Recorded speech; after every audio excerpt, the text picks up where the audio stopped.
Assalamualaikum warahmatullahi wabarakatuh. Selamat pagi anak-anakku. Bagaimana kabar kalian? Semoga hari-hari kalian membahagiakan. Pada pagi hari ini, materi pelajaran Bahasa Indonesia kelas 7 semester genap adalah berkorespondensi dengan surat pribadi dan surat dinas. Materi yang akan kita pelajari hari ini adalah surat pribadi. Lalu apa kompetensi dasarnya? Kompetensi dasarnya 3.14 menelaah unsur-unsur kebahasaan dari surat pribadi dan surat dinas yang dibaca dan didengar. Kita sering mendengar kata surat ya, tiap saat kita mendengar surat. Lalu apa sebenarnya definisi surat pribadi? Surat pribadi adalah bentuk komunikasi tulis, dalam hal ini surat menyurat, yang dilakukan oleh seseorang kepada orang lain atas nama pribadi. Ada yang berpendapat surat pribadi adalah bentuk komunikasi interaktif antara orang pertama, dalam hal ini pengirim, dan orang kedua, dalam hal ini adalah penerima.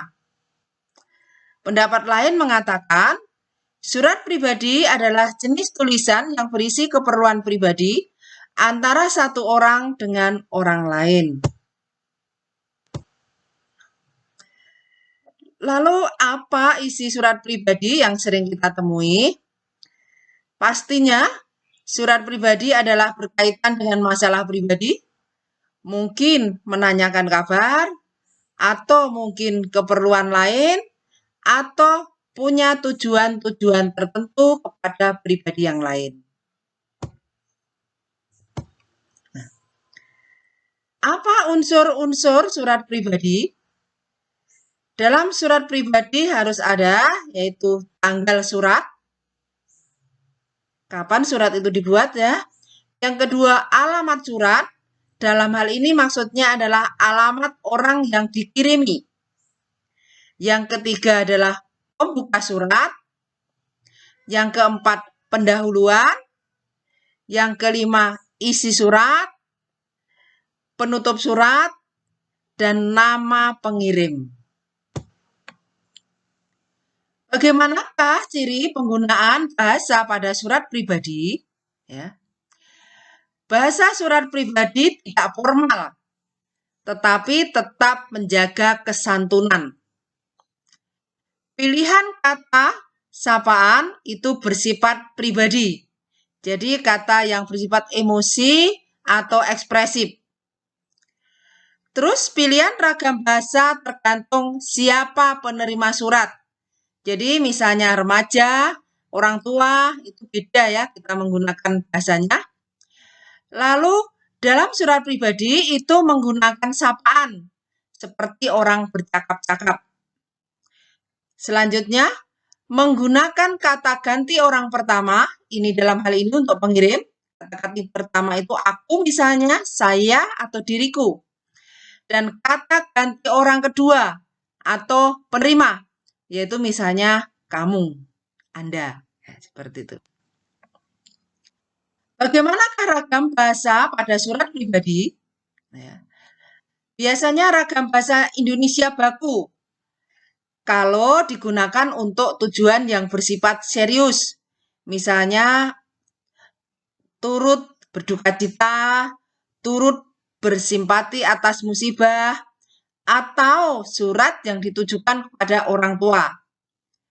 Selanjutnya, ragam bahasanya adalah bahasa informal, terus kadang-kadang ragam bahasanya juga ragam bahasa gaul.